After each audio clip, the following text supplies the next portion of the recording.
Welcome to the Heidi Thorne Show.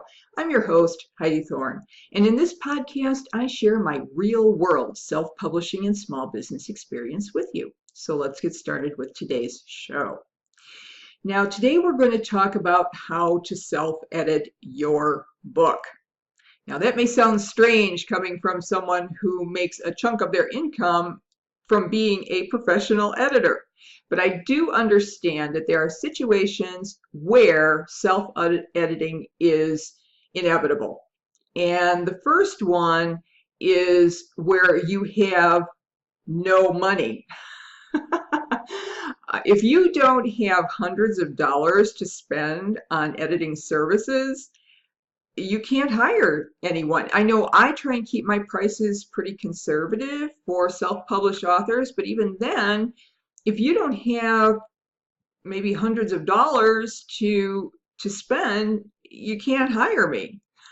And if you don't have capable, and I want to emphasize capable, family or friends or colleagues who are willing to help you out with editing for free, then you're going to have to do it by yourself.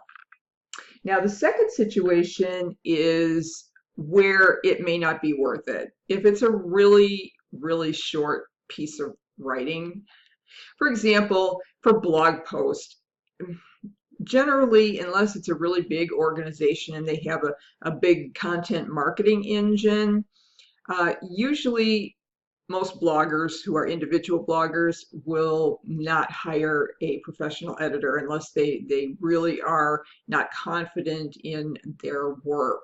So, sometimes it's just not worth it depending on the size of the work. If it's maybe a short little ebook, maybe again, it depends on the nature of the work, how critical the having an outside party would be for it.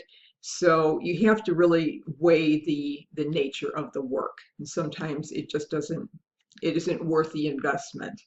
And the other one is where you are doing some self-editing before it goes to your professional editor. Now, this would even apply if you get a traditional book deal. You're going to have to do some work on your work before it goes into their whole publishing and production stream. So there are some situations where self-editing is inevitable and a practical choice. So then that brings us to, how do you self-edit?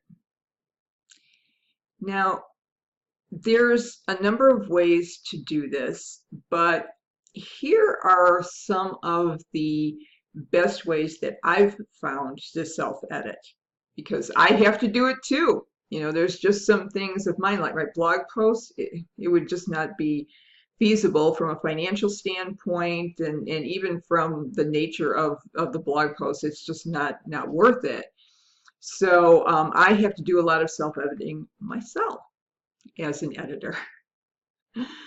The first one that I have found to really work well is time.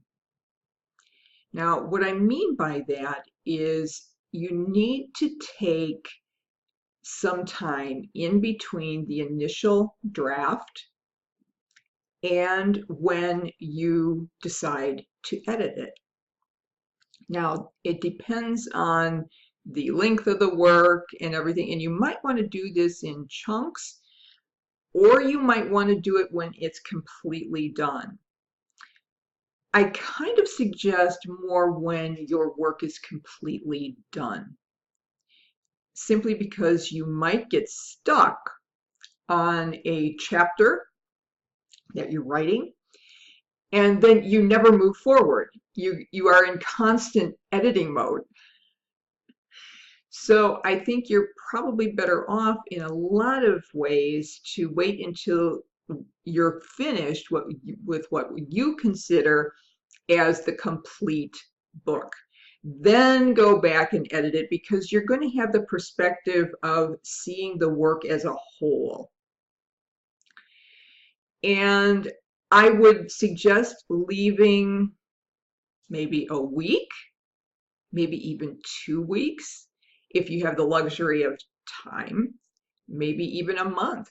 Just finish your writing, type the end or whatever your final statements are, and then just put the file away, leave it on your computer, and leave it alone.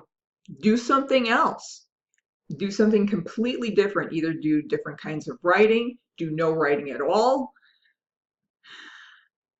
do something fun, and then come back to your work because you're going to get a different perspective. Now, I do this all the time, especially with my blog posts because those are quick turn type things. And so what I do is I draft the article and then I will put it away for at least half a day to a day, sometimes more, sometimes 2, 3 days. And then I look at it again and I think, oh, I need to take that out or I need to change this. So I have that luxury of fresh eyes. And that's what time really gives you when you are self-editing. So again, if you don't have the money to hire editors or it's just not practical, then you're going to have to give yourself more time. Now, we talked about that in another episode about how long the editing process takes. Same applies for self-editing. You need to give yourself some mental space to look at your work from a cleaner perspective. So that's number one. The second thing that I do, and I do this more for book length type of work, not just blog posts are just so quick and easy, but for longer books, here's something that can really make things stand out that need to be changed when you're self-editing. Print it out. Print it out on paper or look at it in a different format. For books, I usually look at it on a paper printout because it's just easier for me to red pen it. And for a blog post, what I do, luckily, the blog platform I use offers a preview for mobile devices. And just that difference from a standard desktop look to the mobile device points out so many things that need to be changed. It's really, really surprising. So look at it in a different format, whether it's printed out or on a different device type of view for your book. So look at it differently in a different format. That's tip number 2. And then you might want to also employ tools. This I would suggest if you're really uncomfortable with various aspects of the mechanics of writing. You might want to use Grammarly or use the grammar tools in Microsoft Word. Now, big word of caution with these tools. They're great. I've tested them and I think they're wonderful. However, they don't often take things in context. Like if you are doing dialogue, let's say you're writing some fiction and you have dialogue that's very slang oriented or more like people would talk in normal conversation, it might flag that as being inappropriate, and then you would rework it and it wouldn't sound genuine. So you really, use these tools to point out areas that might need some help, but again, look at it into context. And this is where professional editors usually come in because they're not going to be just mechanical. They're not going to be the robot behind the online or electronic tool evaluating the writing, they're going to look at it in context. And so you have to look at it in context too if you are self-editing.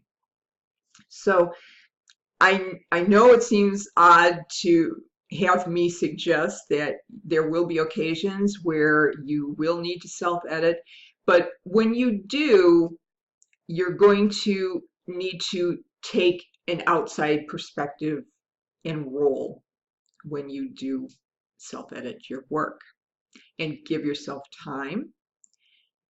Always look at it in a different format and use the tools, but use them properly. So those are today's tips, and I hope you have found them helpful. If you did, I would appreciate it if you would go over to iTunes and give the Heidi Thorne Show a nice rating and review. Also, please subscribe to the podcast on whatever platform you like to consume podcasts on. It's available on iTunes, Stitcher, and Podbean, and you can also watch the video on YouTube. On YouTube, it's under my Heidi Thorne channel, and there's a playlist for the podcast. So do check that out. And my books and audiobooks are available on Amazon.com. The audiobooks are also available on Audible and iTunes. And if you want to connect with me or find out more about my services in case you do want a professional editor, please go to HeidiThorne.com. Thank you so much for listening and for your support. I'll look forward to talking with you again in the next episode. In the meantime, have a great day.